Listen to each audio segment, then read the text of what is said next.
Ok. Alors, bonsoir à toutes. Voilà, deuxième cours qu'on est en Zoom. En vrai, on aurait pu se voir ce soir, mais Bashkira Pratit s'est sorti comme ça. Donc, je voulais quand même dire quelque chose par rapport à ce qui s'est passé aujourd'hui. Quand même, c'est un événement qu'on ne peut pas ne pas parler. Le Stesfeu, je sais pas comment on dit, Afsakatesh, ouais. Alors, je partage avec vous, j'ai parlé déjà avec Sabrina ce matin et même avec d'autres personnes, que la première fois enfin, le matin quand j'ai entendu qu'ils vont faire une Afsakatesh, la première réaction que j'avais, c'était, j'étais pas en colère, mais j'étais énervée, j'étais déçue comme ça. J'ai dit, mais c'est pas possible, ça veut dire tout ça pour faire une Afsakatesh. C'est-à-dire, non, il faut jusqu'à la victoire, il faut finir la chose, ça veut dire, c'est comme un signe de faiblesse, comme ça, d'accepter ça. Et j'étais tellement fière qu'on est fort, qu'on est comme ça, en fait, une fermeté comme ça, que j'étais déçue. Et regarde, une seconde, je sais pas pourquoi je m'entends encore une fois. Et ma sœur, elle a écrit comme ça sur le groupe de la famille, elle a écrit Kol ma shekoret tzarich likrot. C'est-à-dire ce qui se passe, c'est ce qui doit se passer. Et elle m'a fait rappeler, elle m'a fait rappeler que c'est tout Hachem qui fait en vrai et que non seulement c'est c'est pas quelque chose de négatif, c'est pas quelque chose de mal, mais c'est sûr que c'est la meilleure chose. Comment, pourquoi, de quelle façon, je sais pas. J'ai pas les réponses, mais de toute façon, ça dépend pas de nous. Ces décisions, ouais, c'est des décisions que Bibi prend, ça dépend pas de nous. Nous, ce qu'on peut faire, on a deux options. Soit être déçu, être dégoûté, énervé, en colère de cette faiblesse, ouais. Soit prendre les choses avec une confiance en Dieu, que lui, d'ici, c'est lui qui prend, comme si que jusqu'ici, c'était pas lui. Mais bon, que d'ici, on le laisse combattre notre combat et faire les choses de façon peut-être, j'ai envie de dire, encore plus miraculeuse, encore plus au-dessus de la nature, parce que jusqu'à maintenant, c'était comme si c'était habillé dans la nature. Et là, je suis sûre qu'on va voir des choses exceptionnelles. Et Bezrat Hashem, on va les vivre avec encore plus de la joie, parce qu'on va voir la main d'Hachem euh, de façon concrète comme ça. On pourrait montrer du doigt et de dire, voilà, Hachem. Alors voilà, c'est pas tout est pour le bien, mais tout est bien, tout est que du bon. Et plus nous, on va prendre ça comme ça, et plus ça va influencer dans le monde. Alors vraiment, je vous propose à chacune, je ne sais pas si vous avez pensé à ça, mais de prendre les choses de cette façon-là, et ça influence Adam Olam Katan, et Olam Natan Belibo, on dit. Euh, je sais pas, est-ce que tout le monde entend bien? Il y a Déborah qui dit qu'on n'entend pas. Adassa, on entend bien? Oui, moi j'entends bien. Ok. Alors peut-être Déborah, tu n'as pas de réseau ou quelque chose comme ça. Donc voilà, alors vraiment, donc Et Haolam, Nathan Belibam, ça veut dire que le monde, il est dans notre cœur. Et ce qui se passe dans notre cœur, donc, influence le monde entier. Quand nous, on a une confiance totale en Dieu, ça influence dans le monde. Ça fait des choses dans le monde. Quand on sait que c'est encore une étape vers le dévoilement de la Géoula, eh ben, on a une seule chose, c'est d'être Bessimcha. C'est tout. Ah, ça veut dire que d'ici, Dieu, il veut qu'on lâche. D'ici, il veut qu'on ne bombarde pas, que ça vient d'une façon spéciale. On va voir, Bezrat Hashem. Comme on a dit, c'est une série très intéressante. On est vraiment, comment on dit, je sais pas comment on dit, accro à cette série. Et on passe d'épisode à épisode. Elle devient de mieux en mieux, jusqu'à évidemment, on connaît la fin. Et c'est pour ça qu'on est content et qu'on aime cette série, parce qu'on sait que la fin de la série, Happy End, c'est Geoula Mitit Veshlem. Donc, alors, on va euh, continuer le Tanya. Euh, On continue Perek Bet. C'est le deuxième cours du Perek Bet. On est au 6e cours jusqu'à maintenant. Et Bashgara Pratit, ce cours, il sort juste avant Gimel Tammuz. Entre parenthèses, dimanche, Bezrat Hashem, ça y est, j'espère que dimanche, on va se voir, dimanche matin. Et c'est super parce que dimanche, je crois que dimanche soir, c'est Gimel Tammuz ou dimanche matin? Déjà, c'est Gimel Tammuz. Je ne sais pas, mais c'est une date magnifique. Et Bashgara Pratit, donc le cours d'aujourd'hui, c'est comme une préparation aussi à cette date-là. Gimel Tammuz, pour celles qui ne savent pas, c'est la date où le rabbi a été dévoilé de nos yeux. Regarde. Voilà. Donc, on va commencer. Alors, Perek Bet, on continue. Jusqu'à maintenant, on a appris qu'on a cette ambition d'être Benoni, que c'est en fait, c'est ce qu'on s'attend de moi. On ne s'attend pas de moi à être tzaddik, mais ce qu'on s'attend de moi, c'est oui, être Benoni. Benoni, c'est, on va encore apprendre de ça évidemment, Benoni, c'est celui qui est toujours en conflit, mais qui ne veut jamais se déconnecter de Dieu. Et s'il a fait une erreur, il s'est déconnecté, il veut tout de suite reprendre, il veut tout de suite se connecter de nouveau à Dieu. Et vraiment, il ne s'identifie pas du tout avec cette déconnexion. Alors, donc, on a dit qu'on va de plus en plus apprendre à nous connaître. Alors, on a appris qu'on a deux âmes à l'intérieur de nous. La première, c'est l'âme animale. La deuxième, c'est l'âme divine. Et d'ailleurs, on a dit qu'elle rentre étape par étape.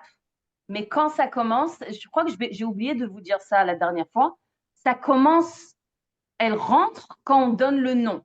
Je vous ai dit ça, mais pourquoi quand on donne le nom? Pourquoi, c'est quoi le nom? En fait, le nom, c'est celui, c'est-à-dire le rôle du nom d'une personne, son rôle, c'est de faire le lien entre la neshama et le corps. Imaginez-vous que la neshama, c'est tellement une grande lumière que si elle rentre dans un corps, chas v'shalom, comme ça, en un coup, elle peut briser le corps. C'est une trop grande lumière pour un corps matériel et elle rentre doucement, doucement, doucement, doucement, que le corps, il peut s'adapter à cette lumière. Et ça commence avec le nom. Donc, pourquoi le nom? Le nom, il fait le lien entre la neshama et le corps. Comme vous savez, il y a écrit que quand chas v'shalom, quelqu'un s'évanouit, il faut l'appeler par son nom pour qu'il se réveille. Pourquoi? Pourquoi il faut l'appeler par son nom? Je ne sais pas, moi, j'ai jamais essayé ça, mais est-ce qu'il paraît que c'est comme ça? Le nom, en fait, il parle à notre essence. Ça veut dire quand on dit, par exemple, Enat, ok? Eh ben, le nom, il va vers l'essence de ma neshama et il m'appelle. Ça fait un dévoilement de ma neshama. Ça réveille ma neshama. Et c'est pour ça, d'ailleurs, que c'est très important, quelqu'un qui a plusieurs noms, de l'appeler au moins une fois par jour par son nom entier. Moi, je vous dis la vérité, j'ai mes enfants, j'oublie de faire ça. C'est dur quand on a l'habitude d'appeler comme ça, mais le nom entier qu'on a donné, ça a un impact sur le corps parce que ça dévoile en fait la neshama. Les lettres, c'est quelque chose qui dévoile. Des lettres. Avec les lettres, on dit des mots, des phrases, c'est quelque chose qui dévoile. Donc, le nom d'une personne, ça dévoile la neshama. D'ailleurs, c'est pour ça que c'est très important de donner des noms qui sont bons et pas, chas v'shalom, inventer des noms ou je sais pas quoi. Mais aussi, quand quelqu'un, il est chas v'shalom, il est malade, on dit de rajouter un nom. Pourquoi? Pour réveiller encore, pour dévoiler encore la lumière de la neshama à cette personne. Ça lui rajoute de la vitalité à la personne. Et on dit en vrai que... Regarde une seconde, je fais mute. On dit que les parents, ils ont comme une prophétie, une petite prophétie. Quand ils donnent le nom, c'est comme si qu'ils savent que cette neshama, elle a besoin de ce nom-là. Alors, on ne peut pas se tromper, Baruch Hashem. Et le nom d'une personne, c'est Baruch Hashem, son nom. Le rabbi, il était contre complètement à qu'on change des noms. C'est pas bien du tout de changer des noms. Ce qu'on peut faire, c'est de rajouter un nom et ça rajoute évidemment de la vitalité et de la force à la neshama de se dévoiler. Alors ça, c'est par rapport au nom et à l'âme divine, voilà, qu'on a à l'intérieur de nous. Le cours dernier, on a fini avec la compréhension que d'un côté, on vient tous d'une seule source, on est tous en fait une seule chose, on vient tous de la divinité, de la chokhma, on a dit de la chokhma, de l'intelligence de Dieu, si on peut s'exprimer comme ça. En tout cas, on vient tous d'une source, mais après, on a tous des rôles différents. Mais le fait qu'on ait tous une source, ça veut dire que chacun d'entre nous, on est une partie de Dieu, mamash. Et on a dit, si on tient la partie, on tient Dieu entier à l'intérieur de nous. Ça veut dire qu'un juif, c'est un juif, peu importe quoi. Et ça me rappelle une histoire que le chaliard à l'Inde, Odo, ouais, il a raconté qu'une fois, il y a une dame anti-religieuse, anti qui est rentrée comme ça au Bet Rabat. Elle était très en colère, très, oui, vous, les juifs, c'était une juive, hein, mais elle était très contre, mamache. Et le rab, il essayait comme ça de lui parler, rien, elle voulait rien savoir. Il lui a dit, mais toi aussi, tu es juif. Elle a dit, moi, je suis pas juif. Moi, ça veut rien dire. Peut-être ma mère, c'est une juive, mais moi, ça veut rien dire pour moi. Voilà. Il lui a dit, tu sais quoi? J'ai une idée. Il a dit, viens. Ils sont rentrés dans la synagogue du Bet Rabad, et il est parti au Aaron Kodesh, il a ouvert, il lui a dit, voilà, regarde, prends un Sefer Torah et jette-le par terre. Elle a regardé comme ça, elle a dit, mais n'importe quoi, pourquoi tu me demandes de faire ça? Il lui a dit, non, non, mais fais-le, vas-y, prends le Sefer Torah, jette-le par terre. Alors elle a dit, mais non, je vous respecte, voilà, il y a des gens, ils peuvent voir, ben mais je vous respecte quand même. Il a dit, regarde, moi je vais sortir, je ferme la synagogue, tu restes toute seule, tu prends et tu le jettes par terre. Et là, elle est restée comme ça, sans rien dire. Elle a dit, mais écoute, je ne sais pas quoi te dire, mais rien que d'y penser à ça, je peux pas. Je ne peux pas faire ça. Je peux pas. Je ne peux même pas m'imaginer faire ça. C'est tout. C'est à ça qu'il voulait arriver, le chaliach, en fait. Il voulait arriver à ça que un juif, c'est un juif, velo meshane ma. Il n'y a rien qui peut changer ça. C'est quelque chose c'est son identité. Vous savez, il y a des gens qui prennent le judaïsme comme une religion. Quelqu'un qui perçoit le judaïsme comme une religion, c'est une grande erreur. Mamash, c'est pas le judaïsme, c'est pas une religion. Parce que c'est quoi une religion? Religion, c'est qu'il y a des règles. Il y a des règles. Comment on dit? Chukim, ouais? On dit des règles, chukim, ouais?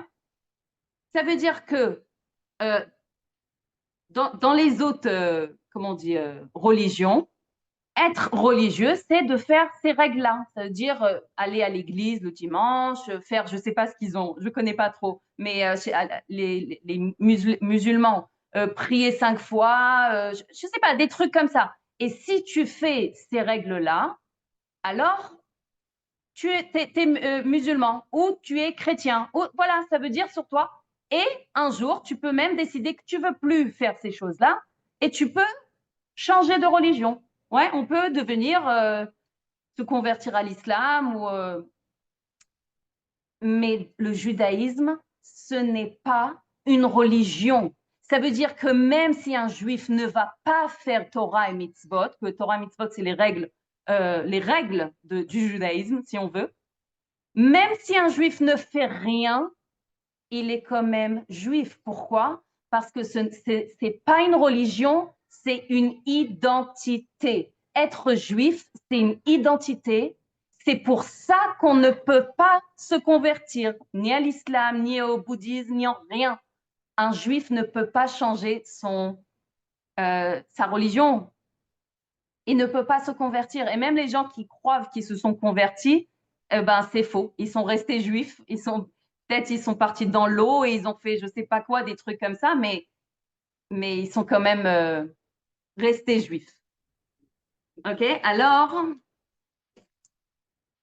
Donc, on a appris que on vient tous d'une source. Il n'y a pas à être moitié juif, ça n'existe pas. Mais oui, il y a une différence entre, on a dit, les rôles des neshamot. Il y a des neshamot qui sont tête, des neshamot qui sont cœur. On dit sur les rois d'Israël, c'était le cœur d'Israël. Et les mains, les pieds, ouais, mamash. Maintenant, c'est comme, en vrai, si on veut, c'est comme un bébé qui naît. Sa source, d'où il commence, la source, ça commence par cette goutte qu'on a dit, la goutte qui est dans le cerveau du père. Mais après, dans le processus de la grossesse, alors ça s'est développé plein de membres. Et tous ces membres-là, ils ont chacun un autre rôle. Ils ont chacun un autre rôle, mais leur ADN, c'est le même ADN. Si on va prendre, et peu importe d'où on va prendre, on a dit, même si on prend de l'ongle du pied, un ongle du pied ou un cheveu de la tête ou le cœur, ou peu importe quoi, ça va être le même ADN. Arshab, quelque chose de très important, c'est que tout... Toda, ma chérie Ashley. Toda, Rava. Toda.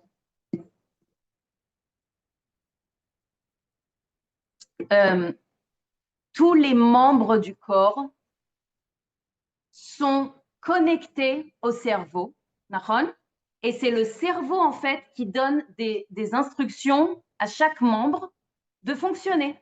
Ça se passe comme ça. Tous les membres sont connectés au cerveau et c'est lui qui les, voilà, maintenant lève la main, maintenant baisse la main, maintenant fais, comment dire, le cœur qui bat, tous les systèmes dans le corps. Et en fait, c'est comme si que le cerveau, il fait en sorte qu'il y a de l'ordre dans le corps. Ça veut dire que chacun va faire son rôle, chacun va faire ce qu'il est censé faire, et ensemble, ça fait un seul corps qui fonctionne, Baruch Hashem. OK? Alors, et on va mettre ça une seconde de côté.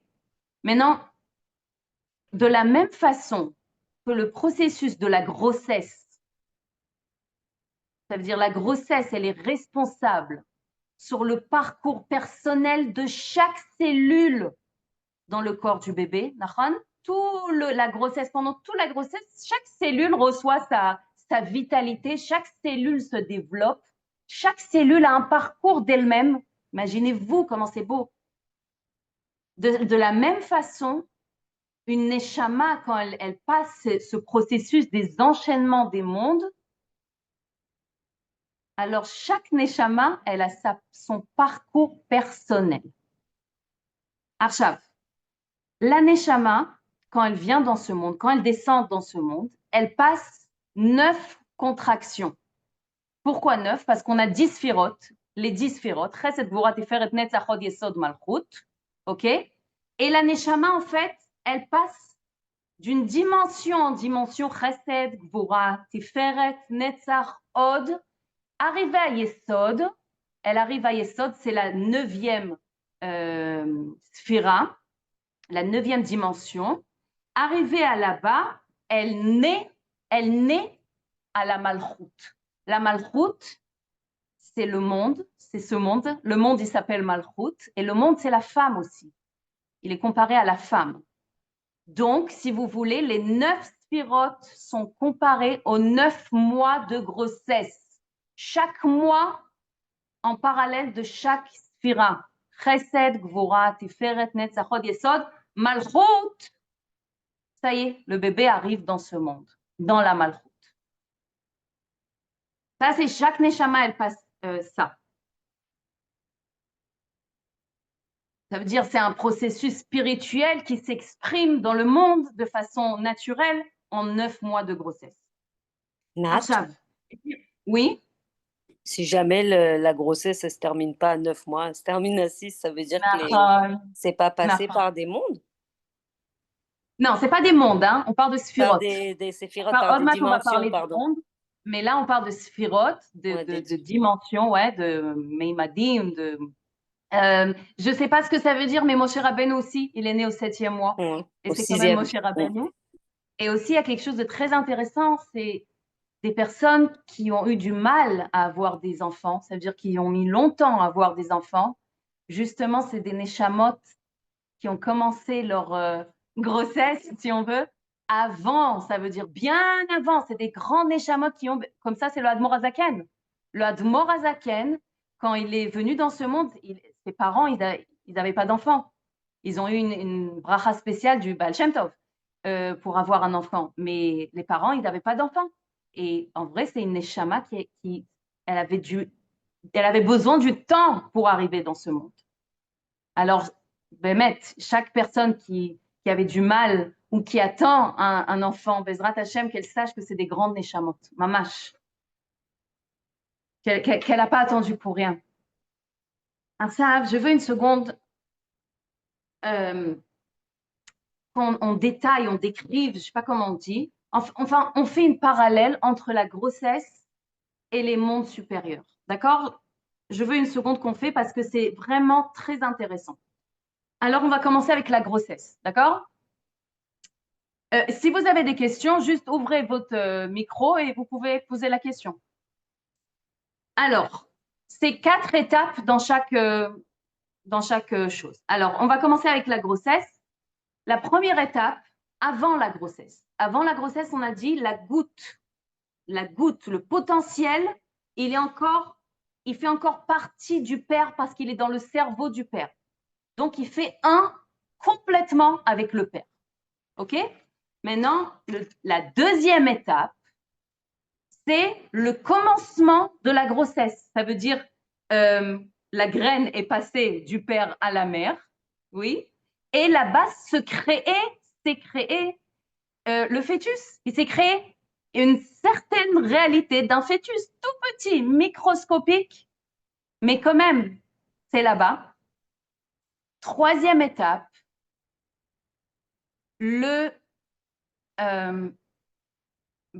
la grossesse, 9 mois de grossesse.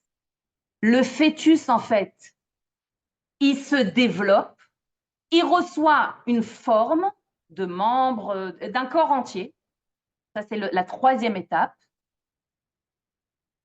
Quatrième étape, c'est l'accouchement où le fœtus, le bébé, c'est déjà un bébé, il se déconnecte de sa maman, de sa mère, et il devient une entité indépendante, complètement.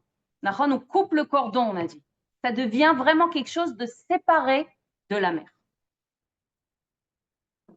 Archav, je vais partager les 4 mondes. Regarde, comme ça on voit. Vous voyez? Ah, dommage, pourquoi on ne peut pas voir? Ah, voilà, super. Est-ce que vous voyez, c'est bon? Bon.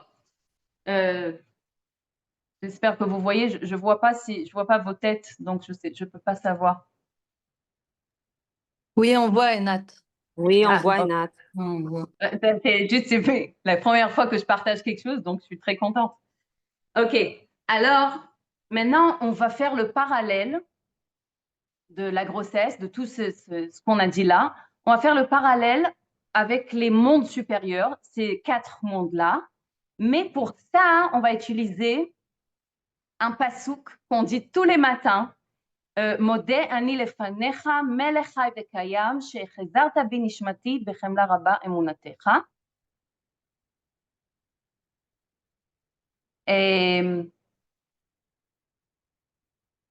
Non, pas ça. Pourquoi je dis ça, Modani? Non. Elokai neshama, pardon. C'est quand on dit Elokai neshama shenatata bi. Voilà. On dit le matin, tous les matins, on dit Elokai neshama shenatata bi teorai. Ata berata, ata yetzarta, ata nefarta bi. Ok? La suite. L'homme échan. Aval, tous les matins dans la tfila, on dit ce pasouk-là. Archav. En fait, quand on dit ce pasouk, dans la Kabbale, on explique que ce pasouk, il décrit le parcours que la Neshama, elle passe pour venir dans ce monde. Donc, ça commence Elokai Neshama Shenatatabi. Hachem, Dieu, cette Neshama que tu as donnée en moi, Tehorai, elle est pure. Donc, on va commencer. La première étape, c'est Tehorai. La première étape, c'est le monde de Hatzilut. Vous voyez? Regarde. Voilà, on est dans le monde de Hatzilut. Ça, dans le monde de Hatzilut, la Neshama, elle vit, mais de façon dévoilée ce qu'elle est. Elle est en fait, elle vit cette divinité qu'elle est. Complètement, sans aucun voilement, sans aucune séparation. Vraiment, elle vit que de la divinité. Et vous vous rappelez, c'est comparé à cette goutte qui fait partie du Père, complètement. Deuxième, donc Tehorai. Alors, on passe à Taberata. À Taberata, c'est le monde de Bria. Le monde de Bria, dans cette étape-là, la Neshama, elle passe du néant, où elle était, dans Hatzilut, elle était dans le néant. Elle passe du néant en une certaine existence. Ça veut dire elle a une certaine existence de moi, du moi, mais vraiment une toute petite. Et elle commence à chercher sa place dans le monde. Ça veut dire où elle va être, où elle doit aller, qu'est-ce qu'elle doit passer dans sa vie. Moi, je comprends pas quand tu dis elle commence à exister, elle vient du néant avant au monde de Hatzilut, elle n'existait pas. Elle faisait complètement un. On ne peut pas dire voilà elle. Non, il n'y a pas. Elle se détache en fait. Elle commence à se détacher. C'est comme si qu'il y a déjà eu comme une contraction. Ça veut dire il y a eu déjà un premier voilement, qu'il y a une certaine existence. Encore une fois, c'est pas une existence d'elle-même, non, mais c'est comme la graine qui devient un fœtus microscopique. Il y a quelque chose. C'est un bébé? Non, c'est pas un bébé, c'est quelque chose? Non. Chas v'shalom, il y a des femmes qui font des fausses couches au début. C'est même pas, il n'y a rien. Donc, c'est une certaine existence. C'est comparé, comme on a dit, Birlal, à le fœtus qui s'est créé. Voilà. Et ça, c'est donc, brillant, la création. Et ça, donc, c'est à combien de mois à peu près de la grossesse? Parce que si tu compares avec combien de mois, c'est quand il y a eu comment on dit C'est à l'ovulation. Pas l'ovulation, oui, mais la fécondation. Comment? Fécondation. La fécondation. Ouais, je pense. En fait que les deux ils se sont mis ensemble et ça s'est créé que oui, de ça va être un bébé. Parce que des fois ça fait, mais ça s'en va. Mais quelque chose qui, oui, ça devient. Il a le potentiel d'être quelque chose. C'est-à-dire c'est un potentiel. C'est pas encore quelque chose. Donc on est ataberata. Vous voyez, c'est une création. Il s'est créé quelque chose, Birlal. Après, on passe, donc, Tehorai, Ata Berata, Ata Yetzarta. On est dans le monde de Yetzira. Yetzira, c'est la formation. Nachon, qu'est-ce qu'on a dit? Dans cette étape-là, le moi, l'existence, en fait, de la Neshama commence à recevoir une forme. Mazotomeret, dans le bébé, on a dit que les membres commencent à se créer, à se développer. Des membres, un corps entier. Dans la Neshama, c'est quoi? Qu'est-ce qui a commencé à se créer? En fait, elle commence à recevoir ses forces, les forces émotionnelles et les forces intellectuelles. Ce qu'on appelle Kochot HaSechel ve'Haregesh. Ok, donc voilà, tout ça on passe. Imaginez-vous, tout ça on a passé. Notre Neshama, elle a passé tout ça. Chaque Neshama. Ata berata, ata yetzarta, ata nefarta bi. Ata nefarta bi, c'est le monde de Asiya. Oui, le monde de l'action. La Neshama, elle est rentrée dans un corps matériel. Ça y est, dans ce monde, va ipar be'apav nishmat chaim. Oui, vous vous rappelez qu'on a dit Hachem, il a soufflé la Neshama dans un corps. Voilà, ça se passe ici. Donc la Neshama, elle rentre dans un corps matériel. Elle fait vivre ce corps, mais son soi, Ani, le soi, son existence devient une entité indépendante, séparée complètement dans sa conscience, d'accord, parce qu'elle n'est jamais séparée de Dieu, mais dans sa conscience, elle est tellement séparée qu'elle a des volontés d'elle-même, que ces volontés-là, des fois, c'est possible que ça va être faire la volonté de Dieu et croire que Dieu, il existe, mais des fois, ça peut être même quelqu'un qui croit même pas que Dieu, il existe. À ce point-là, il y a cette déconnexion. Oui, vous vous rappelez, c'est le bébé qui naît, on coupe le cordon, il y a complètement, ça devient une entité indépendante, le bébé.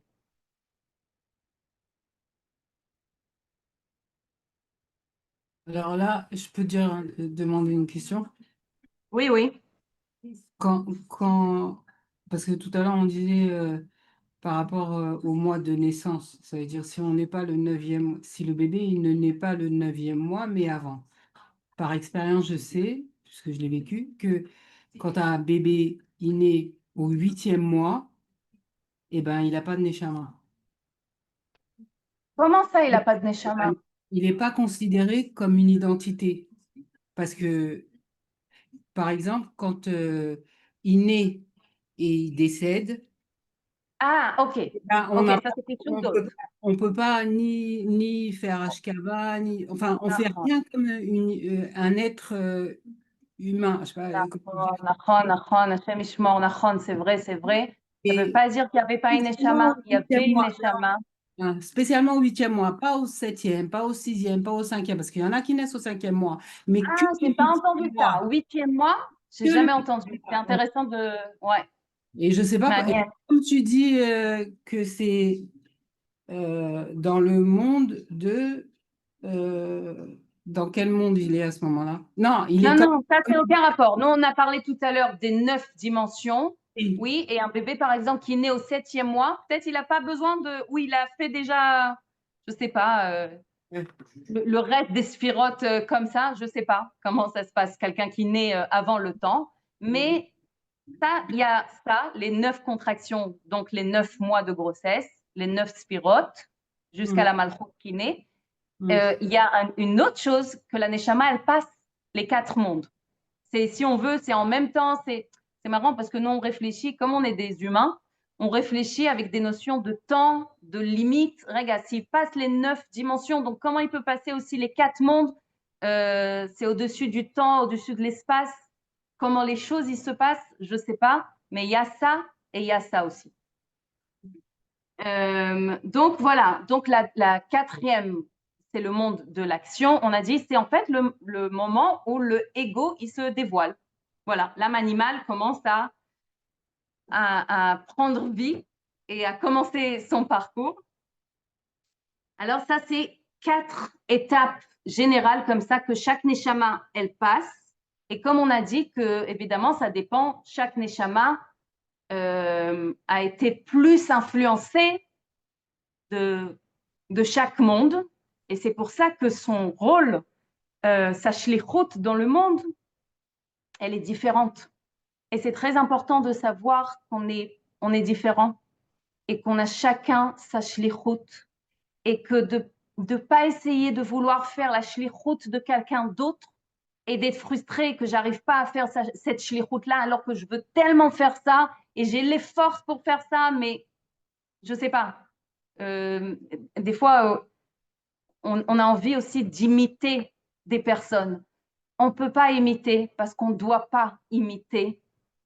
C'est comme des influenceuses, comme on dit, oui.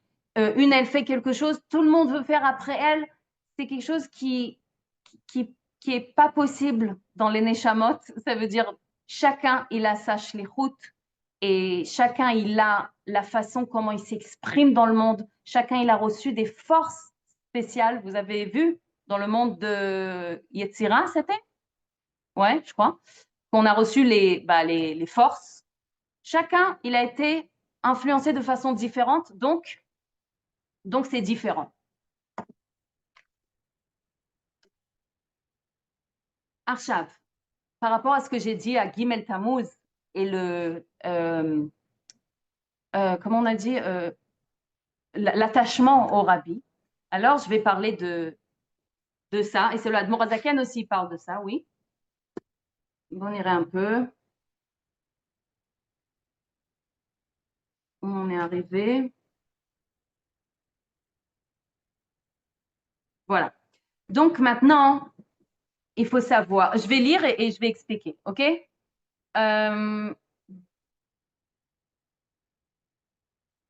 Voilà. Quelle ligne tu es, Enad, s'il te plaît? Alors voilà. Alors je suis. Je voulais partager, mais j'ai vu que ça n'a pas amené la suite du Pérec. Mais on a fini la dernière fois qu'on a dit Godel Ma'alat Nishmot Avot ou Moshe Rabbeinu alav shalom al Nishmot Dorotenu ele deik vetameshicha shem prinat akevain mamash legabe hamoach ve'arosh. Et on a dit que chaque génération, il y a les têtes. Bechol dor vador yesh rashei alfei Israël shenishmotehem em prinat rosh, que leur âme c'est une âme de tête, rosh ve'moach, legabe nishmot ha'amon. וכן נפשות לגבי נפשות, כי כל נפש כלולה מנפש רוח ונשמה מכל מקום. שורש כל הנפש רוח ונשמה, voilà, il dit, la source de tout le monde, כולם מראש כל המדרגות, עד סוף כל דרגין המלובש בגוף עמי הארץ. C'est-à-dire même quelqu'un qui est vraiment très simple, נמשך, vient ממוח העליון שהיא חוכמה עילאה. Vient de la même source. Ok? כך כביכול, כמשל הבן הנמשך ממוח האב, voilà la goutte qui vient en fait du cerveau du père, que même on a dit, mais אפילו ציפורני רגליו, même l'ongle de ses pieds, d'où ils sont venus, de cette goutte-là. שהייתה 9 חודשים בבטן האם, elle était 9 mois dans le ventre de la mère, וירדה ממדרגה למדרגה, elle est descendue d'un niveau, oui, d'une dimension en dimension, להשתנות ולהתהוות ממנה. ציפורניים, ועם כל זה עודנה קשורה ומיוחדת בייחוד נפלא ועצום. Même qu'elle est devenue qu'un ongle, elle reste quand même attachée, mais d'une façon merveilleuse, comme ça l'Admor Hazakini dit, בייחוד נפלא ועצום, d'une façon puissante et merveilleuse, elle est connectée et elle fait un avec l'essence même d'Hachem. D'accord? Moach ha'av, que c'est l'intelligence du Père. Ok, עכשיו רגע, je saute un peu. Voilà, c'est ce qu'on vient de dire.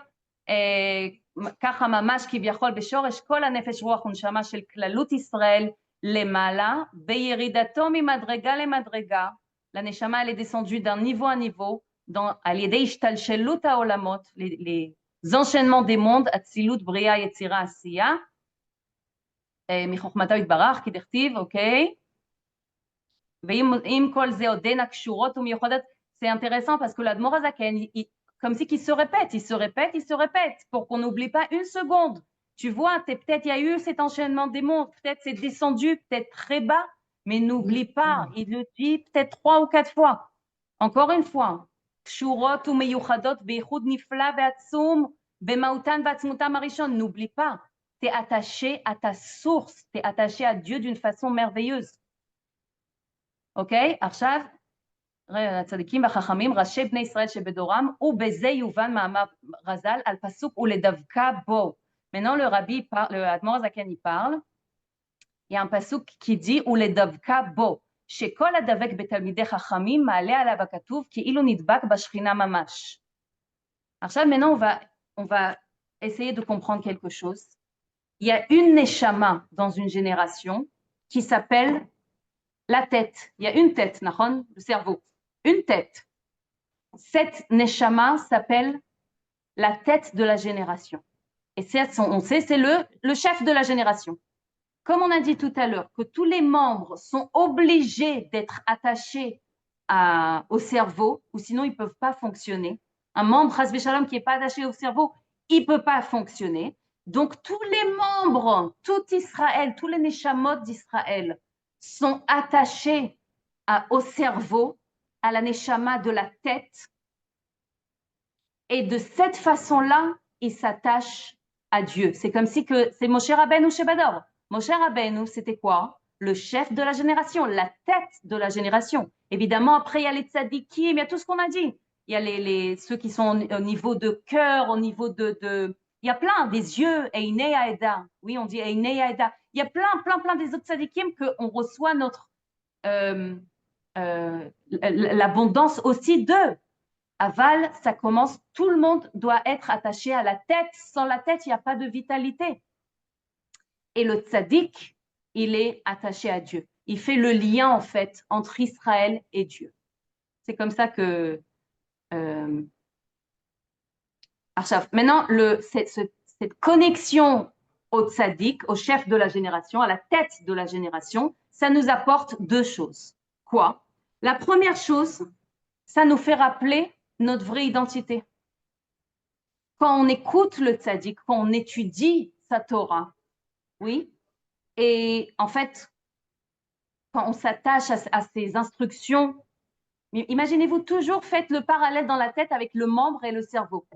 Donc, quand on écoute la tête de la génération, alors en fait, on apprend qui on est. On commence on se dévoile en fait. Et vous savez, c'est pas pour rien que les gens s'attirent vers les tzadikim. Vous savez, Nahon, il y a quelque chose de spécial quand on voit un tzadik, on est attaché. C'est comme si que la neshama, elle veut s'accrocher à lui. Pourquoi? Parce que le tzaddik, il nous fait rappeler nous-mêmes. Il nous fait rappeler qui on est réellement. Et il nous donne l'envie de se dévoiler. Juste le fait qu'il est, il nous donne l'envie de se dévoiler. Alors, il y a des gens, vous savez, qui n'aiment pas mettre des photos des tzadikim accrochées à la maison. Ils n'aiment pas. Mais, vous savez, c'est comme si qu'on dit, quelqu'un qui n'aime pas des photos de tzadikim dans la maison, c'est comme si qu'on dit, ils sont censés aussi ne pas vouloir mettre des miroirs chez eux, s'ils ne veulent pas des photos de tzadikim. Parce que de la même façon que je me vois dans le miroir et je me vois, quand je vois une photo d'un tzaddik, je me vois. C'est pour ça que c'est hyper important de regarder les photos de tzaddikim et de mettre aux enfants des bébés, dès qu'ils naissent dans la poussette. Il faut leur mettre il y a des photos comme ça, vous savez, c'est très mignon, on met comme ça. J'ai 2 chez moi, si quelqu'un, je sais pas, si quelqu'un il veut, j'ai 2 chez moi. Que là, quand j'étais chez le rabbi, il y a une dame qui m'a donné 2. Alors, voilà, donc, quand je vois un tzaddik, je vois cette partie de Dieu que je suis. Arshav, vous savez, un moment, dans une sikha du rabbi, une des dernières sikhot du rabbi, le rabbi, il a dit que, vous savez, il y a des milliers et des milliers de personnes qui ont envoyé des questions au rabbi, en match des questions. Entre parenthèses, j'ai entendu ça aujourd'hui, ce Shabbat, j'ai entendu que même du Vatican, il y a des personnes qui ont envoyé du Vatican, maintenant qui, je ne sais pas, on peut essayer de s'imaginer, ils ont envoyé des questions au rabbi. Imaginez-vous. Alors, des milliers de personnes qui ont envoyé des lettres au rabbi, des questions, Maintenant, le rabbi, il a dit comme ça, dans la sikha, il a dit qu'il y a une charge immense de questions et qu'il n'y a pas le temps de répondre à tout ça. Donc, le rabbi, il a conseillé, qu'est-ce qu'il a dit? Il a conseillé qu'au lieu de lui envoyer la question, il a dit, demandez à votre âme divine de vous répondre la réponse, de vous répondre à la question. Demandez à votre âme divine, comme ça le rabbi l'a dit. Déjà, qu'est-ce que ça veut dire? Ça veut dire que quand on demande au rabbi, en fait, on demande à la divinité et qu'on a les réponses à l'intérieur de nous. Il suffit de se connecter. Alors maintenant, je vais vous dire quelque chose que j'ai entendu hier. Il y a plusieurs façons d'avoir les réponses. C'est très intéressant. La première façon, c'est de mettre comme ça, de dévoiler la divinité et ensuite on a la réponse. Ça veut dire quoi? Étudier un truc, mettre la tzedaka, faire une mitzvah. Quand on fait une mitzvah, la divine, elle se dévoile et là on pose la question et en général on aura la réponse. Il y a encore quelque chose qui s'appelle She'elat Chalom. Ça veut dire avant d'aller dormir, avant de dormir, on pose la question et comme la neshama, elle monte, elle monte. Elle pose la question, je ne sais pas, elle prend et quand on se réveille, on a la réponse. Comme ça, j'ai entendu. Et encore un truc, She'elat Shabbat, ça veut dire que Shabbat, on a les réponses, parce que Shabbat, on passe à une dimension qui est au-dessus complètement de la création. Comme on a dit que Shabbat, Hachem, il crée le monde avec la pensée. Donc, Bémet, on monte à une dimension très, très spéciale. Alors, poser la question pendant Shabbat, avoir la réponse. Je ne sais pas si peut-être poser la question avant Shabbat, je ne sais pas. En tout cas, Shabbat, il y a la réponse. Ok, donc ça c'est la première chose que le tzaddik nous donne. En fait, il nous fait rappeler qui on est. Et sur ça aussi, je veux raconter deux petites histoires. On dit en français, la nuit porte conseil. Ah, c'est marrant, c'est pas pour rien, il a fait. Il a fait. Alors, oui, voilà, je voulais raconter deux histoires. La première histoire, c'est le Tzemar Tzedek, c'est un des rébéim, un des premiers rébéim de Chabad, le Tzemar Tzedek, qu'une fois, il y a quelqu'un qui lui a dit « Comment je peux savoir qu'Hachem, il existe ?» Alors, le Tzemar Tzedek, il lui a dit « Est-ce que tu as déjà vu le César ?» César, Caesar, ouais, Caesar, on dit César. Alors, il lui a dit « Non, je n'ai jamais vu le César. » Alors, il lui dit « Et tu crois qu'il existe ?» Alors, il dit « Oui, bien sûr, je crois qu'il existe. » Il dit « Comment ?» Il a dit, il y a des gens qui l'ont vu et qui m'ont dit qu'il existe. Alors le Tzemar Tzedek, il lui a dit, alors crois-moi que Dieu, il existe, pardon. Crois-moi que Dieu, il existe. Voilà, pour dire, je l'ai vu. Donc, il lui a dit, Dieu, il existe. Et maintenant, je vais raconter une autre histoire. On raconte sur une personne, je ne me rappelle pas de ce nom, ah là là, je me rappelle plus de son nom. Elliot quelque chose, je ne sais pas. Il était religieux et il a quitté la religion, mais complètement. Il est parti en tour comme ça, en Amérique. Il était dans une bande de musique comme ça. Vraiment, il a quitté tout. Et une fois, il a rencontré un copain à lui qui lui a dit un truc de bouddhisme comme ça. Et ça a réveillé chez lui ce moment-là où dans sa vie, il s'est posé des questions. Il avait des questions et comme il n'avait pas de réponse, il a tout quitté. Mais il s'est rappelé en fait qu'il avait plein de questions. Et il y a quelqu'un qui lui a dit, pourquoi tu ne vas pas voir le rabbi? Pose-lui les questions, demande-lui. Alors il s'est dit, peut-être je vais aller. Il était en Amérique, c'est pas très loin. Enfin, c'est loin, mais bon, disons, il est parti. Et arrivé là-bas au 770, il est comme ça, devant le 770, il y a une voiture qui s'arrête, il y a un monsieur barbu comme ça qui descend de la voiture et il lui dit direct, est-ce que vous êtes le rabbi? Alors il lui dit, qu'est-ce que tu as besoin? Il n'a pas dit oui, c'est trop...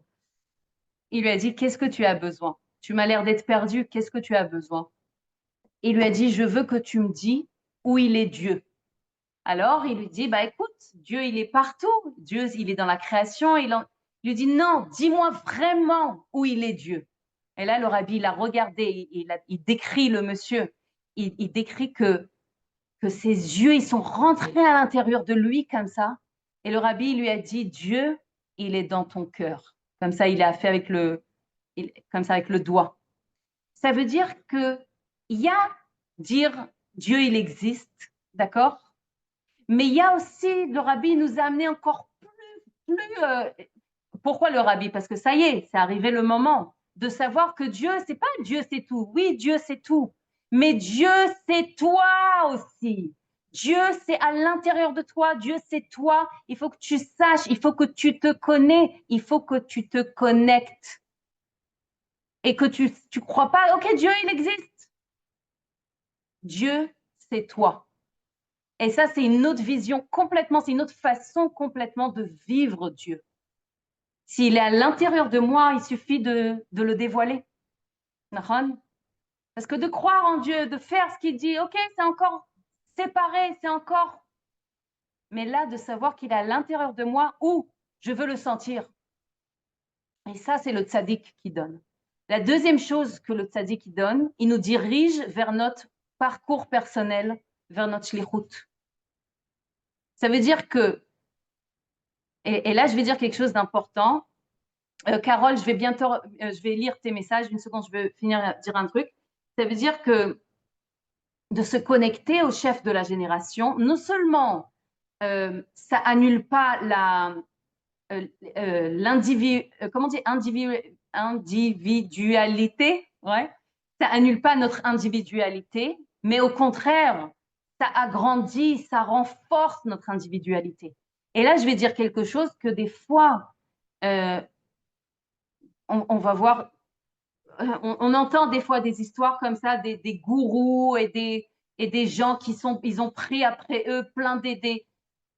Si c'est une personne qui fait en sorte que tu dépends de lui et que tu vis pas ton toi et qu'il te dirige pas vers ta shlichut, mais il fait en sorte que tu dépends de lui, c'est pas un tzaddik. C'est pas un tzaddik. Et il peut avoir des forces et les forces de la Touma. Un vrai tzaddik, il te dirige vers vivre pleinement ta shlichut avec tes forces spéciales à toi. Et ça, le tzaddik, celui qui est attaché au tzaddik et qui étudie sa Torah, il trouve ses réponses là-bas. Il le dévoile en fait son rôle et sa shlichut dans le monde. Et c'est pour ça que être attaché au rabbi, ce que ça amène à la personne, c'est de la joie et un bonheur intérieur qui dépend de rien. Mamash. Alors, on peut dire, OK, et celui qui n'est pas attaché au rabbi, et je ne parle pas des gens qui font Torah et mitzvot, je parle des gens soi-disant comme si qui sont très loin, pas religieux du tout, et pas, on dirait qu'ils ne sont pas du tout attachés au rabbi. Alors, il faut savoir que tout le monde sont attachés au rabbi. Enfin, on ne peut pas dire qu'un membre du corps peut vivre sans le cerveau. On a dit que le cerveau, il donne la vitalité à tous les membres. Sauf que l'Admor Azaken, ce qu'il dit, c'est Miprinat Achoraim. C'est comme si que le tzaddik, il lui donne la vitalité, mais Miprinat Achoraim, c'est de Derech Hagav, je ne sais pas comment on dit Derech Hagav, de toute façon comme ça. Pas une vitalité spéciale pour toi. Ils reçoivent leur vitalité. Là le Mamash, le Admor Azaken, il dit les Rechaim, Mamash. איפה זה כתוב? הנה. והפושעים ומורדים בתלמידי חכמים, יניקת נפש רוח ונשמה לפושעים ולמורדים, il dit pas רשעים, il dit לפושעים ולמורדים, les criminels et ceux qui vont contre Dieu, contre les talmidei chachamim, pardon. יניקת נפש רוח ונשמה שלהם, c'est-à-dire leur vitalité, מבחינת אחוריים. Ils reçoivent de façon comme si par derrière, comme si on leur jette la vitalité comme ça, par derrière. בסדר? עכשיו on continue, quelque chose de très intéressant. ומה שכתוב בזוהר, ובזוהר חדש, שהעיקר תלוי שיקדש עצמו בשעת השמיש דווקא. Maintenant, le Admor Azaken, il vient et il pose une question. Il dit comme ça. Quelle est la place des parents dans l'âme de l'enfant? Parce qu'on a dit que un juif, il a deux neshamot à l'intérieur de lui, l'âme animale et l'âme divine. Mais imaginez-vous une seconde, essayez de penser. Quand on a un conflit, donc on a ces deux âmes, l'âme animale, elle va toujours nous tirer vers qu'est-ce que je gagne de ça? Toujours. Et l'âme divine va toujours tirer vers qu'est-ce que Hachem il gagne de ça? Oui, c'est ce qu'on a dit. Alors, comment c'est possible que ça veut dire qui va renoncer à sa volonté? Qui va renoncer à ce qu'il croit à fond? L'âme animale, elle va jamais vouloir faire un truc de divin. L'âme divine, elle va jamais accepter de faire quelque chose de animal. Donc, ce qu'on dit ici, c'est que c'est obligé qu'il y ait un troisième quelque chose à l'intérieur de nous, quelqu'un qui est neutre, complètement neutre. D'accord? Parce que sinon, on ne peut pas décider, on ne peut pas trancher. C'est obligé qu'il y a quelqu'un qui est neutre, qui a pas, ça veut dire qu'il voit les choses de façon objective. C'est qui cette troisième personne, enfin cette troisième chose? Ça y est, on est schizophrène. Maintenant, on rajoute encore un. Le Zohar, il dit, qu'est-ce qu'il dit? Cette troisième chose s'appelle l'âme intellectuelle. L'âme intellectuelle. Et en fait, qu'est-ce que les parents, ils font? Ils sont responsables sur le niveau de l'âme intellectuelle de l'enfant. Comment c'est possible? Comment c'est possible? Comment c'est possible? Alors, cette âme intellectuelle, si on a dit que l'animal tire toujours vers... Elle a aussi un cerveau en animal, une vache, elle a un cerveau aussi, mais c'est un cerveau qui est concentré que sur ses volontés animales. Boire, dormir, ouais. Et l'âme divine, elle tire toujours vers le haut. Qu'est-ce qu'elle fait, l'âme intellectuelle? En fait, elle voit les choses de façon objective. C'est elle qui va toujours réfléchir sur les choses. Elle va prendre tout en compte comme ça. Si on veut, c'est celle qui observe comme ça ce qui se passe. Elle observe ce qui se passe. Elle a une conscience morale, ça se dit? Moussar, morale, ouais. Une conscience morale. Elle a des remords. Imaginez-vous qu'un animal, il ne va jamais se poser la question quel est le sens de mon existence? Il ne cherche pas à poser pourquoi. Il ne cherche pas un sens à sa vie. Mais l'âme intellectuelle, oui, elle pose des questions. Oui, elle veut des réponses. Oui, elle cherche un sens. Elle a ce besoin, c'est-à-dire elle a des remords. C'est elle qui a des remords. Pas dans le sens de culpabilité, d'accord? Dans le sens de matzpoun. Je pense qu'on dit remords. Ça veut dire que si on veut, on va dire comme ça, c'est l'âme intellectuelle, elle a ce moi animal, mais avec une finesse divine. Si on peut la définir comme ça. C'est elle qui fait le lien, en fait, entre la divine et l'animal. Quand une personne va s'asseoir comme ça pour prendre une décision, et que l'animal, elle va tirer vers penser à elle, la divine va tirer vers penser à Dieu, l'âme intellectuelle va voir les choses de façon objective. Et après, de là-bas, après qu'elle a vu toutes les choses, il y a une qui va tirer vers elle-même. C'est-à-dire, l'âme animale, elle va tirer, ou l'âme divine va tirer vers faire la chose. Comment alors? D'après quoi on va tirer vers là ou vers là? Et donc, qu'est-ce qu'il dit le Zohar? Que c'est les parents qui créent l'âme intellectuelle de l'enfant. Comment? De la façon comment cet enfant a été conçu, ça, c'est l'âme animale qu'il aura. Ça va définir l'épaisseur de l'âme intellectuelle, pardon. Ouais. Ça va définir l'épaisseur de l'âme intellectuelle. Et pour expliquer ça, je vais faire comme une image. L'âme intellectuelle, c'est comme un habit, comme si c'était un costume que la personne, elle va mettre. Et c'est soit l'âme divine qui va mettre le costume, soit l'âme animale qui va mettre le costume. Alors, pourquoi c'est comme un costume? Plus ce costume, cet habit-là, va être fin, va être raffiné, on va dire vraiment d'un tissu très léger, même un peu transparent tellement qu'il est léger, et plus je vais pouvoir tirer mes volontés vers mes décisions vers la divine. Et évidemment, dans le contraire.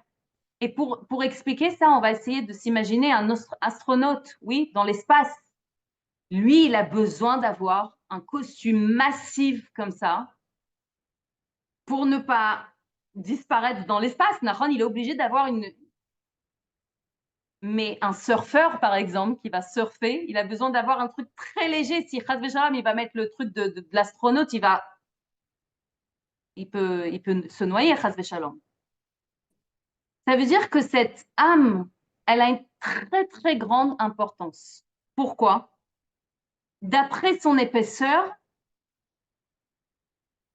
mes décisions vont être influencées.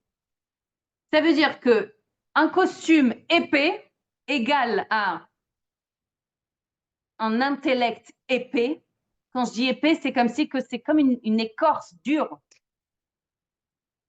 Égale des décisions plus vers l'animal. Un costume fin égale un intellect plus fin, oui, comme une écorce très légère, égale des décisions plus vers la divine. Donc le Zohar, il dit que quand les parents, ils amènent un enfant dans ce monde, la Kedusha, le niveau de Kedusha qu'ils ont amené cet enfant dans le monde est très importante. Maintenant, je veux dire quelque chose de hyper important. Quelqu'un, regarde une seconde, quelqu'un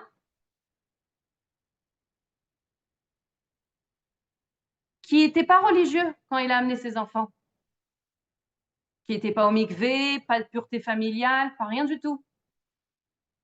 Alors maintenant, elle peut avoir de la culpabilité. Pourquoi je l'ai amené comme ça? Maintenant, le pauvre, à cause de moi, il a une épaisseur très épais.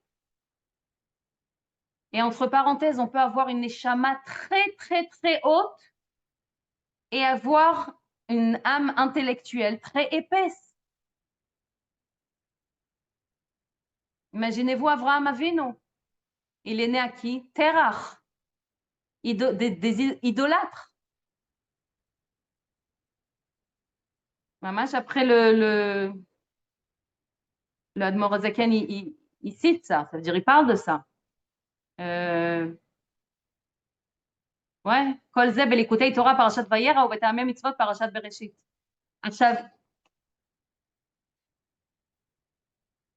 Chaque neshama, elle a le parcours qu'elle doit passer. OK?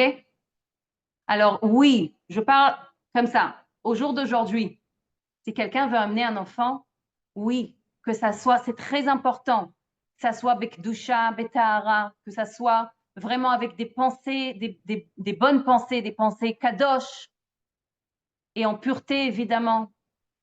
Hein, mon amour? Mais attends, c'est ma chute.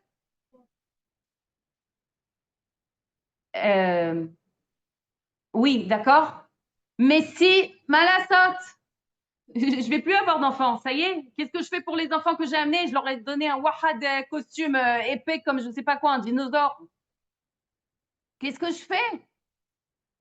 Eh bien, sachez-le que je peux rétroactivement influencer l'âme de mes enfants. Quand moi, au jour d'aujourd'hui, je fais tchouva, j'influence l'âme de mes enfants. Et même si je n'ai pas encore fait tchouva, c'est précisément comme ça que ce parcours de cette neshama doit passer. Ça veut dire, cette neshama, elle devait avoir cette épaisseur d'âme intellectuelle. Donc, elle a eu ces parents-là, à ce moment-là, qui n'étaient pas religieux. Aucune culpabilité, les filles. Aucune culpabilité. Que à partir d'aujourd'hui, et Bezrat Hashem, d'accord? On ne doit pas avoir une culpabilité, on doit juste penser de façon que tout ce qui était, c'était précisément comme ça que ce parcours de cet enfant doit être. Ah, je veux lui donner de la force? Ok, je peux. C'est magnifique. J'ai cette possibilité, c'est magnifique. Plus je vais faire, plus je vais rentrer dans une doucha et plus je vais influencer l'âme de mon enfant. Même si mon enfant, il a 30 ans aujourd'hui. C'est beau, non? Je trouve que c'est être partenaire à la création, à Dieu, mais complètement. C'est magnifique. Ne pas faire, c'est pas une manipulation, hein. Ah, je vais être kadosh, comme ça mon enfant, il va changer. Non, ça marche pas comme ça. Vraiment de façon sincère, de façon émette, de se connecter à la divinité à l'intérieur de moi, Zéo, ça fait l'effet. Ça fait ce que ça doit faire. Quelle heure il est? Waouh. Quelle heure il est? J'ai même pas vu. Ça va? Bon. Arshav. Ok, je vais aussi dire que le Admor Azaken, il dit aussi que toute l'abondance qui vient de Dieu à nous, c'est-à-dire la santé, la parnassa, oui, tout, l'abondance, elle vient à l'âme intellectuelle. Parce qu'imaginez-vous, si l'abondance, elle vient à l'âme animale, donc elle va tout dépenser sur des choses animales. Et si elle vient à l'âme divine va, on n'aura pas un shekel tellement qu'elle va tout donner à la tzedaka et tout. Donc, même l'abondance qui vient à l'homme passe par son âme intellectuelle. Et c'est l'âme intellectuelle qui va faire le tri. Qu'est-ce que je vais faire avec cet argent, par exemple? Et plus l'épaisseur va être fine, plus les choses vont être vers faire une demeure à Hachem ici-bas avec cet argent.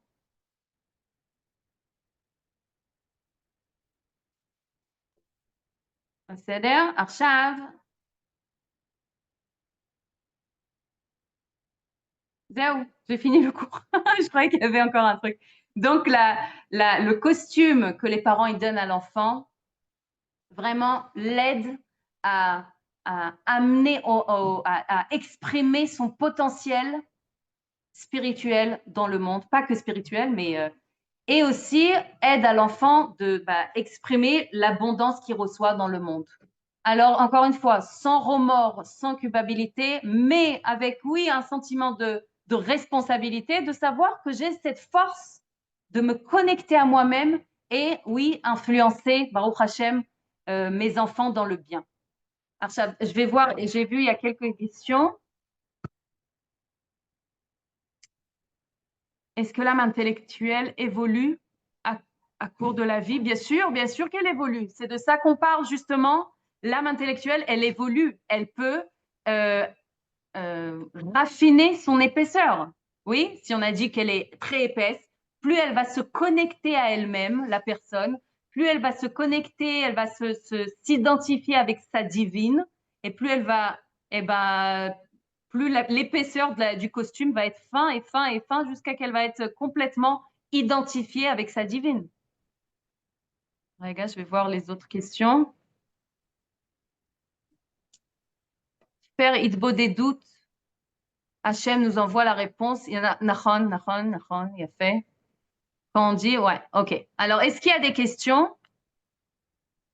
Regarde, alors juste, je vais dire, je vais éteindre le, comment on dit, le, voilà. Alors, juste, voilà, qu'il y a des bonnes nouvelles, Bezrat Hachem. J'espère déjà le prochain cours qu'on se voit au Bet Amikdash, Bezrat Hachem, avec Mashiach.